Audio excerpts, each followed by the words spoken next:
नमस्कार, मैं हूं मीनू शर्मा। स्वागत करती हूं आपका मनी 9 के prime time show money time में, जहां हम आपको बताएंगे पर्सनल फाइनेंस, बिजनेस, कॉर्पोरेट और पॉलिसी से जुड़ी बड़ी खबरों के बारे में। हम आपको बताते हैं इन खबरों के बारे में और साथ ही इन पर आपकी जेब पर पड़ने वाले असर के बारे में। तो चलिए शुरू करते हैं आज का खबरों का सफर। पहली खबर है आधार और मनरेगा से जुड़ी हुई। महात्मा गांधी राष्ट्रीय ग्रामीण रोजगार गारंटी योजना में काम करने वाले श्रमिकों के लिए आधार अनिवार्य हो गया है। सरकार ने मनरेगा में भुगतान के रूप में आधार आधारित भुगतान प्रणाली को लागू करने की समय सीमा आगे बढ़ाने से मना कर दिया है। आधार आधारित भुगतान प्रणाली 31 अगस्त से लागू होने जा रही है। इस प्रणाली को अपनाने की समय सीमा पहले 1 फरवरी 2023 थी, जिसे बाद में 31 मार्च, फिर 30 जून और आखिर में 31 अगस्त किया गया था। कुल 14.28 करोड़ सक्रिय लाभार्थियों में से अब तक 13.75 करोड़ को आधार संख्या से जोड़ा जा चुका है। भारतीय रिजर्व बैंक को आगे महंगाई और बढ़ने का डर सता रहा है। आरबीआई ने मौद्रिक नीति समिति बैठक का ब्यौरा जारी करते हुए कहा कि खाद्य महंगाई और अल नीनो की वजह से आगे मुख्य महंगाई दर बढ़ने का खतरा बना हुआ है और इसी आशंका के चलते नीतिगत दर रेपो लगातार तीसरी बार यथावत रखने का फैसला किया गया है। आरबीआई की रिपोर्ट में कहा गया है कि महंगाई को नियंत्रित करने का काम अब तक पूरा नहीं हुआ है। सब्जियों सहित तमाम खाद्य पदार्थों की कीमतों में उतार चढ़ाव से खुदरा महंगाई दर फिलहाल कम होती नहीं दिख रही है। शेयर बाजार में मुनाफा वसूली होने से 3 दिन से जारी तेजी पर आज विराम लग गया। बीएसई सेंसेक्स 180 अंक की गिरावट के साथ 65,252 अंक पर बंद हुआ। निफ्टी भी 57 अंक की गिरावट के साथ 19,386 अंक पर बंद हुआ। आईटी, पेट्रोलियम और बैंक शेयरों में बिकवाली से दोनों इंडेक्स आखिरी समय में नुकसान पर आ गए। विदेशी और घरेलू निवेशक अनिश्चित वैश्विक आर्थिक परिदृश्य में कोई बड़ा जोखिम लेने से बच रहे हैं, इसलिए मौका मिलते ही मुनाफा वसूली कर रहे हैं। सोने चांदी एक बार फिर तेज रफ्तार से दौड़ने लगे हैं। 3 दिनों में सोना 350 रुपये जबकि चांदी 3200 रुपये उछल चुकी है। दिल्ली सराफा बाजार में गुरुवार को सोना 150 रुपये की बढ़त के साथ 59,650 रुपये प्रति 10 ग्राम पर पहुंच गया। वहीं चांदी की कीमत भी 1400 रुपये उछाल के साथ 76,600 रुपये प्रति किलोग्राम पर बंद हुई। अंतर्राष्ट्रीय बाजार में सोना तेजी के साथ $1,920 प्रति औंस हो चुका है। वहीं चांदी भी बढ़कर $24.20 प्रति औंस पर पहुंच गई है।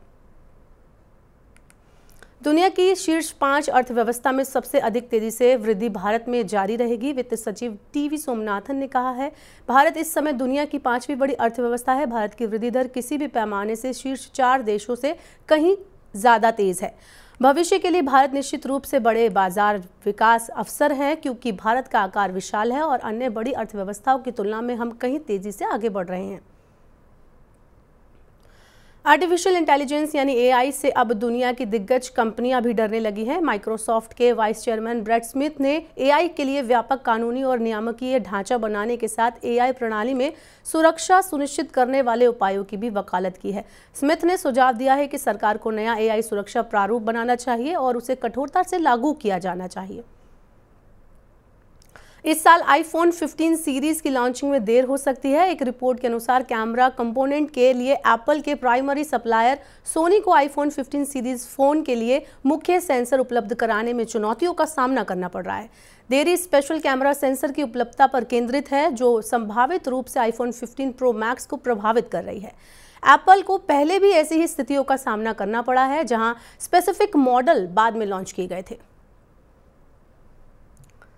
अब आप बिना इंटरनेट के भी अपने मोबाइल से ज्यादा पैसों का लेन देन कर पाएंगे। आरबीआई ने यूपीआई लाइट वॉलेट के जरिए ऑफलाइन भुगतान की अधिकतम राशि को 200 रुपये से बढ़ाकर 500 रुपये कर दिया है। सितंबर 2022 में फीचर फोन से ऑफलाइन भुगतान सुविधा के लिए यूपीआई लाइट को पेश किया गया था। अभी तक इसमें केवल 200 रुपये तक का ही लेन देन किया जा सकता है। बेसिक मोबाइल फोन यूजर्स के लिए इसकी लोकप्रियता काफी बढ़ गई है। अभी यूपीआई लाइट के जरिए महीने भर में 1 करोड़ से ज्यादा लेन देन हो रहे हैं। यूपीआई लाइट वॉलेट से भुगतान की अधिकतम राशि 2,000 रुपये ही रहेगी। अब विदेश में अपनी संपत्ति छुपाना मुश्किल होगा, क्योंकि आयकर विभाग ऐसे लोगों पर नकेल कसने के लिए हलफनामा मांग रही है। टैक्स पेयर को अब शपथ पत्र में यह आधिकारिक तौर पर घोषणा करनी होगी कि विदेश में उनकी संपत्ति नहीं है। अभी तक कई करदाता झूठी दलील देकर विदेशी संपत्ति के स्वामित्व से इनकार कर देते थे और आयकर विभाग को चकमा दे देते थे, लेकिन अब ऐसा करना मुश्किल होगा।